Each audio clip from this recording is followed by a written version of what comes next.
Priority 6, energy security, energy transition. In the interim budget, I had announced our strategy to sustain high and more resource-efficient economic growth, along with the energy security in terms of availability, accessibility, and affordability. We will bring out a policy document on appropriate energy transition pathways that balances the imperatives of employment, growth, and environmental sustainability. PM Surya Ghar Muft Bijli Yojana. PM Surya Ghar Muft Bijli Yojana. In line with the announcement in the interim budget,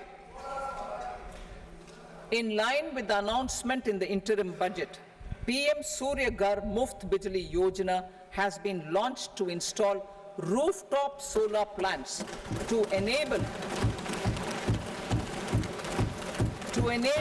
1 crore households obtain free electricity up to 300 units every month.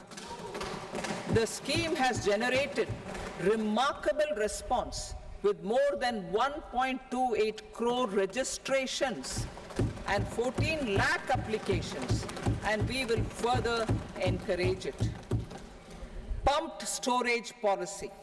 A policy for promoting pumped storage projects will be brought out for electricity storage and facilitating smooth integration of the growing share of renewable energy with its variable and intermittent nature in the overall energy mix.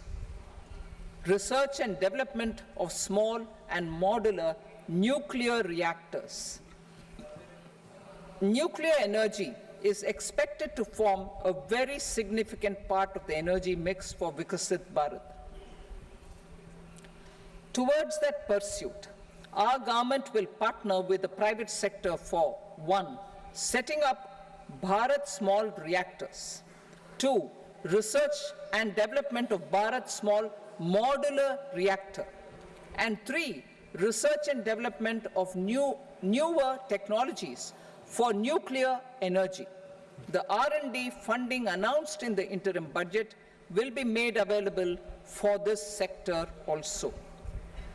Advanced ultra supercritical thermal power plants. The development of indigenous technology for advanced ultra supercritical thermal power plants with much higher efficiency has been completed.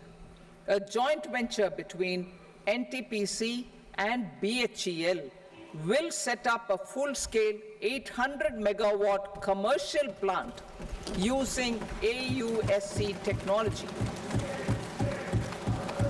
The government will provide the required fiscal support. Moving forward, development of indigenous capacity for the production of high-grade steel and other advanced metallurgy materials for these plants will result in strong spin-off benefits for the economy. Roadmap for hard-to-abate industries. A roadmap for moving the hard-to-abate industries from energy efficiency targets to emission targets will be formulated. Appropriate regulations for transition of these industries from the current perform, achieve, and trade mode to Indian carbon market mode will be put in place. Support to traditional micro and small industries. An investment-grade energy audit of traditional micro and small industries in 60 clusters, including brass and ceramic, will be facilitated. Financial support will be provided for shifting them to cleaner forms of energy and implementation of energy efficiency measures. The scheme will be replicated in another 100 clusters in the next phase. Priority 7, infrastructure investment by central government. Significant investment the central government has made over the years in building and improving infrastructure has had a strong multiplier effect on the economy. We will endeavor to maintain strong fiscal support for infrastructure over the next 5 years, in conjunction with imperatives of other priorities and fiscal consolidation. This year, I have provided 11,11,111 crore rupees for capital expenditure. This would be 3.4% of our GDP. Infrastructure investment by state governments. We will encourage states to provide support of similar scale for infrastructure, subject to their development priorities. A provision of 1.5 lakh crore rupees for long-term interest-free loans have been made this year, also to support the states in their resource allocation. Private investment in infrastructure. Investment in infrastructure by private sector will be promoted through viability gap funding and enabling policies and regulations.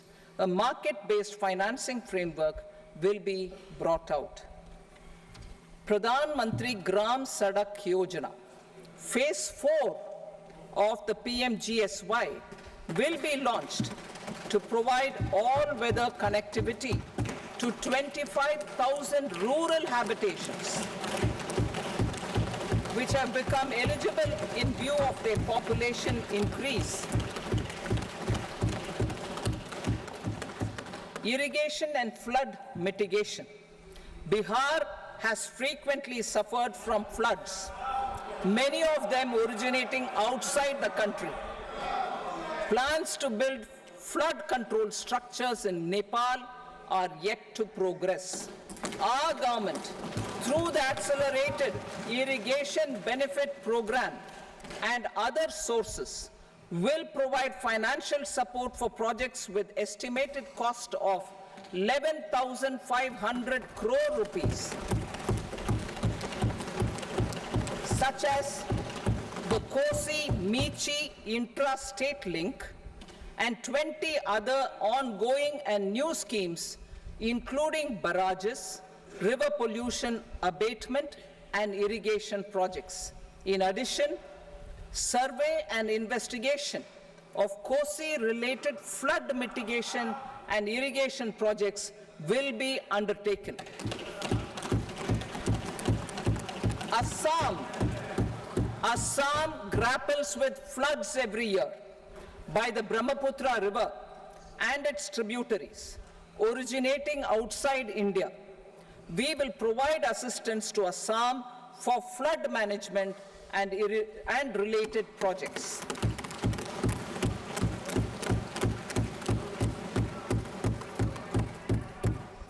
Himachal Pradesh suffered extensive losses due to floods last year. Our government will provide assistance to the state for reconstruction and rehabilitation through multilateral development assistance.